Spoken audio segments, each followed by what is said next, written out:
नमस्कार, Shriram time news मध्ये मी कैलास सोनवणे आपले हार्दिक स्वागत करतो। सुरुवातीला पाहूया 24 तासातील ताज्या घडामोडी। धुळे महानगरपालिका सार्वत्रिक निवडणुकीसाठी प्रभागनिहाय प्रारूप मतदार यादी प्रदर्शित। डोंगराळे येथील 4 वर्षीय बालिकेवर अत्याचार करून खून करणाऱ्या नराधमास फाशीची शिक्षा द्यावी या मागणीसाठी विविध पक्ष व संघटनांतर्फे जिल्हाधिकारी कार्यालयासमोर निदर्शने। दलवाडी ते आंबाळे रस्त्याच्या निकृष्ट कामाची चौकशीची मागणी। डोंगराळे येथील चिमुकलीवर झालेल्या अमानुष कृत्याचा प्रेरणा बहुउद्देशीय सेवाभावी संस्थेतर्फे निषेध करीत नराधमाला फाशी देण्याची मागणी। आणि बालरंगभूमी परिषदेतर्फे जल्लोष लोककलेच्या या कार्यक्रमाचे उद्घाटन। आता बातमीपत्र विस्ताराने। महानगरपालिका सार्वत्रिक निवडणूक 2025 च्या अनुषंगाने राज्य निवडणूक आयोगाच्या निर्देशाप्रमाणे गुरुवार दिनांक 20 नोव्हेंबर रोजी धुळे महापालिका सभागृहात आयुक्त तथा प्रशासक नितीन कापडणीस यांनी प्रभागनिहाय प्रारूप मतदार यादी प्रदर्शित केली। महापालिका सार्वत्रिक निवडणूक 2025 च्या अनुषंगाने राज्य निवडणूक आयोगाच्या निर्देशाप्रमाणे गुरुवार दिनांक 20 नोव्हेंबर रोजी प्रभागनिहाय प्रारूप मतदार यादी आयुक्त तथा प्रशासक नितीन कापडणीस यांनी महापालिका सभागृहात प्रसिद्ध केली। प्रभागनिहाय प्रारूप मतदार याद्या धुळे महानगरपालिका सभागृहात तसेच जुनी महापालिका इमारत रेकॉर्ड विभाग व जिल्हा प्रशासन अधिकारी जिल्हाधिकारी कार्यालय येथे पाहण्यासाठी उपलब्ध आहे। तसेच जुनी महापालिका इमारत रेकॉर्ड विभाग येथे शुल्क भरून मतदार यादी विकत मिळणार आहे। तसेच प्रारूप मतदार याद्या धुळे महापालिकेच्या वेबसाईटवर देखील प्रदर्शित करण्यात आले आहेत। राज्य निवडणूक आयोगाच्या आदेशाप्रमाणे हरकतदाराने विहित नमुन्यामध्ये अर्ज आवश्यक त्या पुराव्यासह सादर करणे आवश्यक आहे। एक गठ्ठा पद्धतीने किंवा एकत्रित यादीच्या स्वरूपातील हरकती दाखल करता येणार नाहीत। विहित नमुन्यातील अर्ज नमुना अ व ब महापालिका कार्यालय येथे उपलब्ध असल्याचे मनपा प्रशासनाने कळवले आहे। दरम्यान या मतदार याद्यांवर हरकती तथा सूचना दाखल करण्याची अंतिम मुदत दिनांक 27 नोव्हेंबर पर्यंत असून नागरिकांनी हरकती सूचना नवीन प्रशासकीय इमारत येथील टपाल कार्यालयाजवळ स्वीकारले जाणार आहेत। त्यानंतर अंतिम मतदार यादी दिनांक 5 डिसेंबर रोजी प्रसिद्ध करण्यात येणार आहे। या प्रसंगी अतिरिक्त आयुक्त करुणा डाहळे, उपायुक्त हेमंत निकम, सहाय्यक आयुक्त किशोर सुडके, नगर सचिव मनोज वाघ, निवडणूक विभाग प्रमुख मनीष चेंद्रे, कार्यकारी अभियंता प्रदीप चव्हाण, वाहन विभाग प्रमुख अनिल भडांगे, अनिल साळुंके, बाळू मंगेडकर, नंदू सोनवणे आदी उपस्थित होते। धुळे महानगरपालिकेच्या आगामी सार्वत्रिक निवडणुकीसाठी मान्य राज्य निवडणूक आयोगाच्या निर्देशानुसार आज प्रभागनिहाय प्रारूप मतदार यादीचं प्रसिद्धीकरण करण्यात येत आहे। ही यादी महानगरपालिकेचं मुख्य कार्यालय आणि महानगरपालिकेचे संकेतस्थळ याच्यावर उपलब्ध असेल। या यादीवर दिनांक 27/11/2025 पर्यंत नागरिकांना सूचना व हरकती घेता येतील। मी विनंती करतो की नागरिकांनी ही मतदार यादी तपासावी आणि मतदार यादीमध्ये आपला रहिवासाचा पत्ता योग्य ठिकाणी आहे किंवा नाही हे तपासून तो नसल्यास महानगरपालिकेकडे तशी हरकत व सूचना दाखल करावी। यानंतर 27 नोव्हेंबरपर्यंत आलेल्या हरकती व सूचना विचारात घेऊन व त्याची तपासणी करून दिनांक 5/12/2025 रोजी अंतिम मतदार याद्या महानगरपालिकेकडून प्रकाशित करण्यात येतील। सर, जे मतदार याद्या आहेत त्यामध्ये आता नवीन काही मतदार राहून गेले ते त्याच्यात होऊ शकतं काही? नाही, या मतदार याद्यांमध्ये फक्त त्यांचा रहिवासाचा पत्ता जर चुकलेला असेल, त्या जो प्रभाग आपण इथे नमूद केलेला आहे त्या प्रभागात जर तो रहिवासाचा पत्ता नसेल तर तेवढं स्थलांतरण बाबतचे अर्ज फक्त स्वीकारण्यात येतील। दुबार नावं कट केलेले आहेत का? ही यादी फक्त त्यांचा रहिवासाचा पुरावा योग्य आहे किंवा नाही या संबंधित आहे आणि ह्या 7 दिवसामध्ये ते कामकाज फक्त होईल। मालेगाव तालुक्यातील डोंगराळे येथील 4 वर्षीय बालिकेवर अत्याचार करून खून करणाऱ्या नराधमास फाशीची शिक्षा द्यावी या मागणीसाठी धुळ्यातील विविध पक्ष संघटनांतर्फे जिल्हाधिकारी कार्यालयासमोर निदर्शने करून निवेदन देण्यात आले। मालेगाव तालुक्यातील डोंगराळे येथे 4 वर्षीय बालिकेवर अत्याचार करून निर्गुण हत्या करणाऱ्या आरोपीस फाशीची शिक्षा द्यावी या मागणीसाठी महाराष्ट्र प्रांतिक तैलिक महासभा धुळे व लोकजनशक्ती पार्टी धुळेतर्फे जिल्हाधिकारी कार्यालयासमोर निदर्शने करीत निवेदन देण्यात आले। महाराष्ट्र प्रांतिक तैलिक महासभेतर्फे देण्यात आलेल्या निवेदनात म्हटले आहे की संपूर्ण महाराष्ट्राला काळिमा फासणारी घटना नाशिक जिल्ह्यातील मालेगाव तालुक्यातील डोंगराळे गावामध्ये घडली आहे। एक 4 वर्षाच्या निष्पाक बालिका हिच्यावर कोणी खैरनार नावाच्या नराधमाने अत्याचार केला। त्यानंतर याची वाच्यता बालिकेने कुठे करू नये म्हणून या राक्षकाने तिच्या डोक्यात आणि चेहऱ्यावर दगड घालून यंदा केला. सैतानाला लाजवेल असं कृत्य आहे. एक निष्पाप चिमुरडी या नराधामाच्या कृत्याला बळी पडली आहे. या घटनेचा जितका निषेध करावा तितका कमी आहे. सामान्य जनतेचा उद्रेक होऊ नये यासाठी आपणास या पत्राद्वारे विनंती आहे की तात्काळ हा खटला फास्टॅग कोर्टात चालून या नराधामास फाशीची शिक्षा झाली पाहिजे. खानदेश माता चिमुकलीवरील अत्याचार बघून धाय उकलून रडते आहे.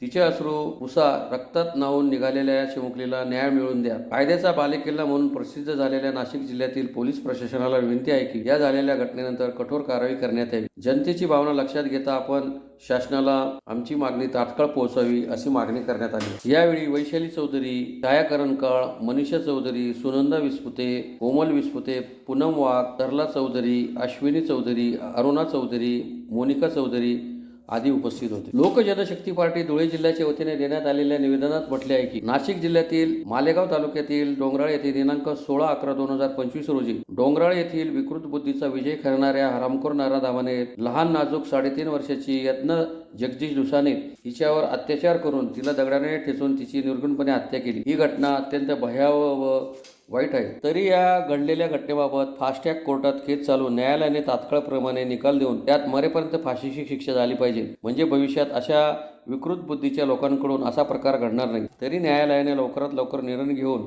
3.5 वर्षाची चिमुकली यज्ञा दुसाने व तिच्या परिवारावर झालेल्या अन्यायाबाबत न्याय द्यावा अशी मागणी निवेदनाद्वारे करण्यात आली आहे. यावेळी उत्तर महाराष्ट्र अध्यक्ष तथा जिल्हाध्यक्ष दिलीप साळवे, धुळे महिला आघाडी जिल्हाध्यक्ष शोभा चव्हाण, शहराध्यक्ष पद्माकर सोनवणे, कुंदन खरात, मधुकर चव्हाण, रवी नगराळे आदी उपस्थित होते. जी घटना घडली, एका चिमुकल्यावर नराधमाने अत्याचार करून तिला मृत्युमुखी पाडले. त्याने एवढ्या मुलीला सोडले नाही. यासाठी तर शासनाचा काही निर्णय नको आपल्याला. त्या नराधमाला जनतेच्या हवाले केलं पाहिजे किंवा छत्रपती शिवाजी महाराजांचे जे शासन होते, चौरंगी शासन, हे शासन त्याचे हातपाय कापून त्याला सोडलं गेलं पाहिजे. जसा यातना त्या चिमुकलीला झाल्या तसा त्याला आयुष्यभर त्या यातना झाल्या पाहिजे.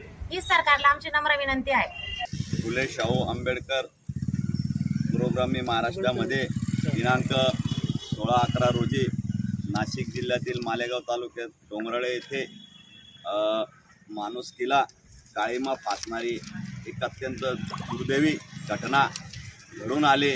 एक 3 वर्षाच्या अल्पवयीन निर्घास मुलीसोबत एका नराधमाने मोठ्या प्रमाणात तिच्यावर अत्याचार केला आणि तिला जीवे ठार अक्षरशः दगडाने ठेचून तिचा जीव घेतला. ही घटना महाराष्ट्र शासनाच्या कारकिर्दीवर देखील ताशेरे ओढवणारी एक घटना आहे. आज महाराष्ट्रामध्ये अनेक जिल्ह्यामध्ये महिला व बालिका या पूर्णपणे सुरक्षित नाही. महिला शाळेकरी विद्यार्थी असो किंवा कॉलेज तरुणी असो, ज्या महिला वर्ग आहे तो त्यांची जो सुरक्षेचा जो प्रश्न आहे तो ऐरणीवर आहे. पोलीस प्रशासन सदर गोष्टीकडे प्रामुख्याने जातीने लक्ष घालताना आपल्याला दिसून येत नाही. आपल्या धुळे शहरामध्ये देखील अशा अनेक घटना घडलेल्या आहेत. त्याच्यावर पांघरून घालण्याचे काम जिल्हा प्रशासन करीत असते.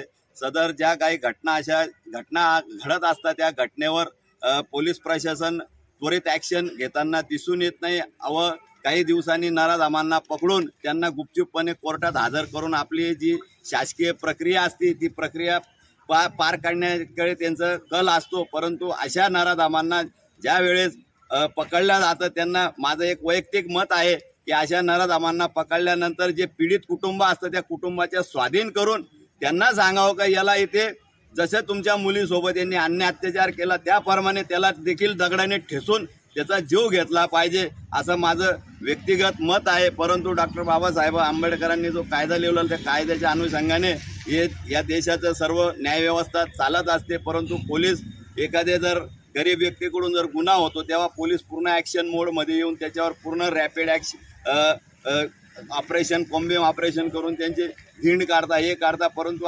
समाजामध्ये देखील असे विकृत मानसिक विकृतीचे लोक आहे ते खुलेआमपणे वावरत असतात. अशा लोकांचा एक डाटा जमा केला पाहिजे. प्रत्येक पोलीस विभाग न्यायी अशा जे मानसिक विकृतीचे लोक आहे व या मानसिक विकृतीच्या लोकांना एक स्पेशल सेलमध्ये ठेवून त्यांची नसबंदी केली पाहिजे व त्यांना लुळं करून एका ठिकाणी बसवलं पाहिजे असं माझं मत आहे. सदर झालेल्या घटनेचा आम्ही लोकजनशक्ती पार्टी रामविलास माननीय आमचे नेते केंद्रीय मंत्री चिराग पासवान साहेब व आमचे उत्तर महाराष्ट्राचे अध्यक्ष दिलीप आप्पा साळवे, आमचे महिला आघाडीच्या नेत्या शोभाताई चव्हाण, आमचे प्रदेश अध्यक्ष प्रमोद कुदळे साहेब यांच्यातर्फे आम्ही या घटनेचा जाहीर निषेध करतो व सदरील झालेल्या घटनेचा जो आरोपी आहे त्याच्यावर तात्काळ फास्ट ट्रॅक कोर्टामध्ये खटला चालवून त्याला फाशीची शिक्षा व्हावी अशी आमची प्रमुख मागणी आहे. जय भीम. शिंदखेडा तालुक्यातील दलवाडे ते आंबराळे रस्त्याचे काम अतिशय निकृष्ट दर्जाचे होत असून सदर कामाच्या ठिकाणी जात ग्रामस्थांनी निकृष्ट कामाची पोलखोल करीत तक्रार केली असून चौकशीची मागणी करण्यात आली. शिंदखेडा तालुक्यातील दल्लवाडे ते आंबराळे रस्त्याचे सुरू असलेले काम अत्यंत निकृष्ट दर्जाचे होत असून याबाबत सामाजिक कार्यकर्ते महेंद्र पाटील व दलवाडे ग्रामस्थांनी प्रत्यक्ष कामावर भेट देऊन कामाची पाहणी करीत तक्रार केली आहे. दलवाडे ते आंबराळे या 6 ते 7 किलोमीटर रस्त्याचे काम 2 वर्षापासून मंजूर झाले आहे. ठेकेदाराने सदर काम सुरू केले आहे. बीबीएमचे काम सुरू असून खडी टाकून रोलिंग करून त्यावर डांबर टाकण्याचे काम सुरू आहे. परंतु बीबीएमचे काम अतिशय निकृष्ट होत असून पुढे काम चालू आहे व मागे वाहन गेल्यावर खडी मोकळी होत आहे. याबाबत महेंद्र पाटील व दलवाडे ग्रामस्थांनी कामावर जाऊन निकृष्ट कामाबाबत तक्रार केली आहे. तरी संबंधित विभागाने याची दखल घेण्याची मागणी करण्यात आली आहे. सदर हे काम 2 वर्षापूर्वी मंजूर झालं आहे. 2 वर्षापूर्वी न होता ते काम आता त्यांनी जवळजवळ 1 महिन्यापूर्वी केलं आहे. 1 महिन्यापूर्वी केलं असताना काम एवढं निकृष्ट केलं आहे की त्याच्यामध्ये बिलकुल खडी अशी वापरली की जेणेकरून इथं लोकांना जायला बी त्रास होतो आहे, शेतकऱ्यांना बी त्रास होतो आहे आणि शाळेचे मुलं जातात त्यासुद्धा यांना त्रास होतो आहे. तर माझं हे असं म्हणणं आहे की शासन पैसा देतोय पण कायसाठी देतोय? चांगला रस्ता होण्याचा, पाहायला लोकांना सोयीसुविधा व्हायला पाहिजे, शेतकऱ्यांना त्रास नाही व्हायला पाहिजे, शाळेच्या पोरांना त्रास नाही व्हायला पाहिजे, त्यासाठी शासन पैसे देत असतं यांना. पण सदर ठेकेदार व सिव्हिल इंजिनियर यांना का माहीत नाही की चांगलं काम करावं, चांगलं लोकांना प्रतिसाद द्यावं. पण ते सांगतात की काही ठिकाणी आम्ही 1 लेअर घेणार आहे, काही ठिकाणी आम्ही 2 लेअर घेणार आहे, काही ठिकाणी 3 लेअर घेणार आहेत, नाही बाकी ठिकाणी आम्ही सोडून देणार आहे. अशा प्रकारचं ते आम्हाला प्रत्युत्तर देत आहेत. रस्ता हा चांगला व्हायला पाहिजे हीच माझी अपेक्षा आहे, नाहीतर मी आंदोलन करेल. धन्यवाद. मालेगाव तालुक्यातील डोंगराळ येथील चिमुकलीवर झालेल्या अमानुष कृत्याचा प्रेरणा बहुउद्देशीय सेवाभावी संस्थेतर्फे निषेध करीत नराधमास फाशी द्यावी या मागणीसाठी जिल्हाधिकारी कार्यालयासमोर निदर्शने करून निवेदन देण्यात आले. मालेगाव तालुक्यातील डोंगराळे येथील यज्ञा दुसारे या चिमुकलीवर झालेल्या अमानुष कृत्याचा प्रेरणा बहुउद्देशीय सेवाभावी संस्थेतर्फे निषेध करीत नराधमाला फाशीची शिक्षा द्यावी या मागणीसाठी जिल्हाधिकारी कार्यालयासमोर निदर्शने करून निवेदन देण्यात आले. निवेदनात म्हटले आहे की मालेगाव तालुक्यातील डोंगराळे येथील चिमुकली यज्ञा दुसारे हिच्यावर झालेल्या अमानुष व मानवी जीवनाला काळीमा फासणाऱ्या कृत्याचा प्रेरणा बहुउद्देशीय सेवाभावी संस्था तसेच धुळे शहरातील समस्त तृतीयपंथी यांच्या वतीने जाहीर निषेध करीत आहोत. या घटनेतील नराधमाला लवकरात लवकर फाशीची शिक्षा देऊन कठोर कारवाई करण्यात यावी. लहान मुले आणि महिलांच्या सुरक्षेसाठी आवश्यक त्या उपाययोजना कराव्यात असे निवेदनात नमूद करण्यात आले. यावेळी नीलू पार्वती जोगी, पार्वती परशुराम जोगी, सोरा पार्वती जोगी, राधा जोगी, विशाखा जोगी, शुभांगी जोगी, वर्षा जोगी, मैना जोगी, राजा जोगी, काजल जोगी, रोहिणी जोगी, तन्वी जोगी, नेहा जोगी, वर्षा जोगी, किरण जोगी, परी जोगी, अलका जोगी, आर्या जोगी आदी उपस्थित होते. डोंगराळे येथे मालेगाव तालुक्यातील डोंगराळे येथे जी एक निर्गुण अपशा लहानशा चिमण पाखराची त्याच्यावर अत्याचार करून दगडाने ठेचून त्याचा मृत्यू केला गेला, तिच्या निष्पाप बालकाचा एक बळी घेतला गेला, त्याविरुद्ध आम्ही आज इथे आंदोलन करायसाठी आलो आहे. अरे काय केलं होतं त्या निष्पाप जीवानी? तिच्यावर एवढा अत्याचार झाला.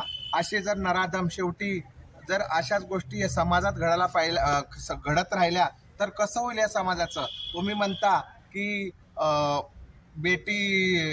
बेटी बचाव बेटी पढाव, जर अशाच जर या वागणुकीला अशाच जर घटना राहिल्या तर कोणती मुलगी सुरक्षित आहे? आज जर 3 वर्षाची मुलगी सुरक्षित नाही तर तुम्ही शाळेत जाणाऱ्या, महाविद्यालयात जाणाऱ्या, कॉलेजमध्ये जाणाऱ्या मुली सुरक्षित राहतील काय? त्यांच्या सुरक्षिततेचा प्रश्न काय आहे? हे शासन काय आहे तोंड बंद करून बसलंय काय? नुसतं त्याला अटक करून त्याला काय फक्त जेलमध्ये जेवायसाठी तुम्ही ठेवलंय का? त्याला फाशी द्या, कठोरात कठोर शासन करा. जर शासनाकडून जर हे होत नसेल तर त्याला आमच्या ताब्यात द्या. जे छत्रपती शिवाजी महाराज जे शासन त्यांच्या काळामध्ये वापरत होते त्याचा चौरंगी आम्ही नक्कीच करू. शासनाने जर हातात जर बांगड्या भरून घेतला असेल या शासनाचा काहीच अर्थ नाहीये. त्या बाळाला न्याय मिळालाच पाहिजे. अरे तिच्या आई वडिलावर किंवा समाजावर आज किती मोठी दुःखद घटना कोसळली आहे. जर एका बाळाशी जर असं खेळल्या जाऊ शकतो तरी त्याला न्याय मिळत नाहीये. आज या घटनेला 4 ते 5 दिवस ओलांडून गेलं तरी त्या केसची काही सुनवाई नाही. फक्त तुम्ही अटक करून तुमच्या ताब्यात करून घेतलंय. का बरं?